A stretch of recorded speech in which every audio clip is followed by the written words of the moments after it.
Hi everyone, good morning. This is Manay Gina and welcome back sa aking YouTube channel. So guys, for today's video, pag-usapan natin si Miss Reg, si Regine Velasquez. Kasi nga guys, alam naman natin na in-announce na ng team ni Miss Reg na sa kanyang concert this coming February 14, 15, 21, 22 na mag-guest si Steel Acero ng SB19.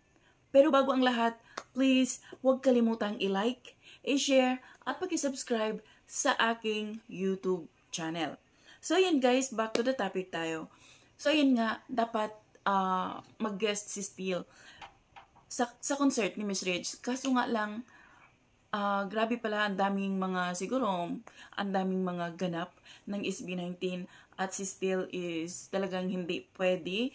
So ngayon, si Miss Reg, sabi niya, wala namang problema doon sa hindi maka-guest si Steel.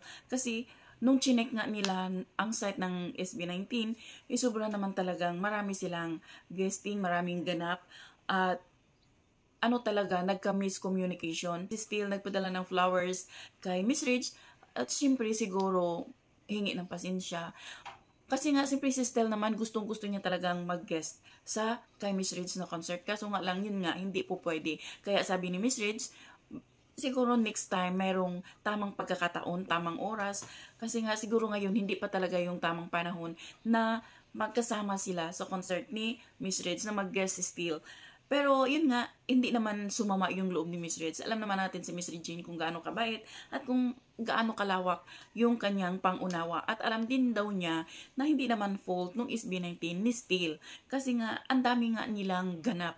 So yun, hindi nagkatugma yung kanilang mga schedule.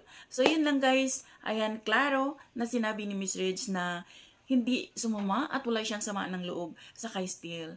So yun lang guys. Thank you for watching. Until then, bye. God bless everyone. Bye, be kind.